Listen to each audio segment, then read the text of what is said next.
E quando é que você começou a se destacar, assim? Quando que você começou a despontar e mostrar que você tinha esse conteúdo nessa área, nesse segmento? Eu parei de correr atrás das borboletas e comecei a cuidar do jardim. Vamos dizer assim.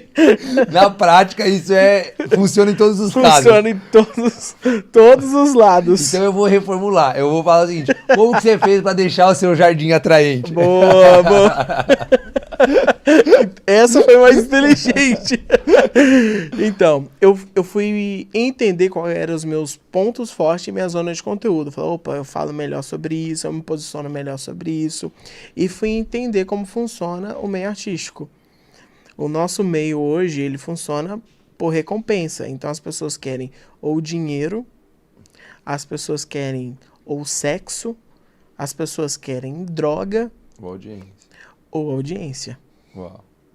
Né? Então eu falei, poxa, qual desses pontos eu vou ser?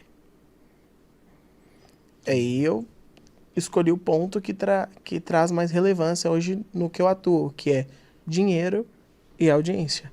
E aí, mas você fazia o que antes de você se tornar expert nesse segmento? Com que você trabalhava antes? Eu tenho agência já tem muito tempo, minha agência de marketing. Ah, você já trabalhava com Com marketing, marketing, né? Mas eu comecei no circo. então. Uau. Do circo eu fui pra música.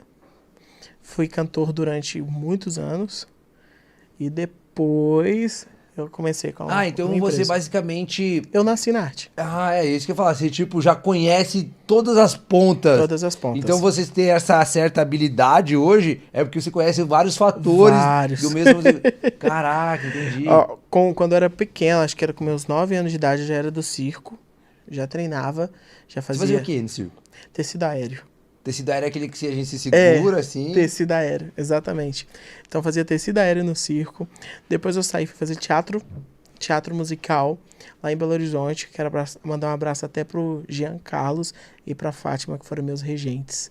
Foi com eles que eu aprendi todos os meus primeiros passos sobre música. Foi aprender canto lírico. Primeira vez que eu fui apresentar em teatro. Depois eu montei minha primeira banda, que eu me apaixonei por R&B e Black Music, e fui estudar esse canto.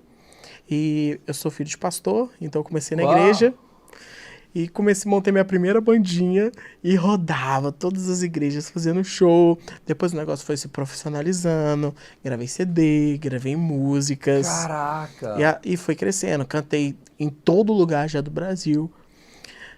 Aí teve um dia que eu queria ter o meu projeto solo, que eu já estava numa gravadora, já estava fazendo participações já de back vocal para alguns cantores já famosos na época lá.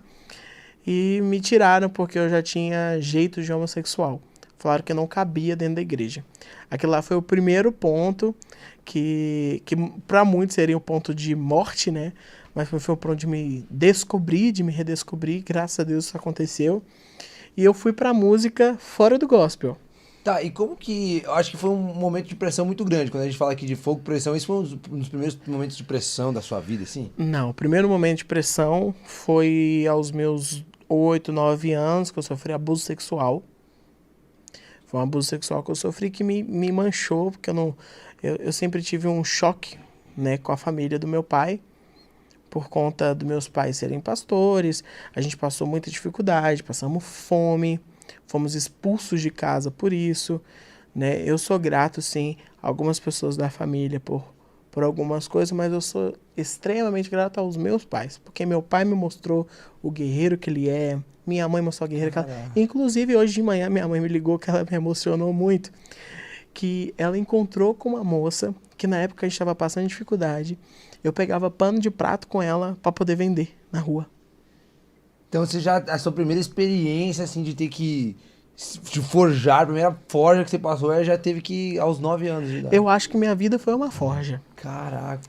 Porque foi uma coisa atrás da outra, sabe? Eu me acidentei, depois eu descobri que eu não poderia ter filho por causa do acidente que eu tive. Então, foi uma consequência de coisas que aconteceu na minha vida que forjou o homem que eu sou hoje.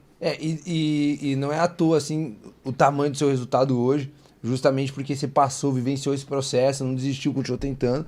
várias coisas, e hoje a gente vê que esse processo, ele reflete hoje nos seus resultados. Exato. Né? Ele é Eu proporcional. não enxergo as pessoas como as outras normalmente enxergam. Tem gente que fala pra mim, fulano é interesseiro, fulano é assim, fulano... Eu tenho uma visão tão diferente das coisas, porque eu acho que se uma pessoa tá se aproximando de mim por interesse, é porque eu sou interessante. E talvez em algum momento da vida dela, algo que ela busca em mim, ela não teve. Uau. Então, de alguma forma, se Deus está me dando a oportunidade de curar essa pessoa, eu vou trabalhar para curar ela. Que foi aquilo que a gente falou na primeira entrevista. Exatamente. Mesmo que quando a gente está ferido, a melhor forma de se curar é trabalhando para curar outros. Então, quando eu identifico em alguém algum ponto de interesse para cima de mim por conta de uma necessidade pessoal dela, se eu ver que é algo bom, que realmente vai ser benéfico para a saúde mental dela, eu vou ajudar.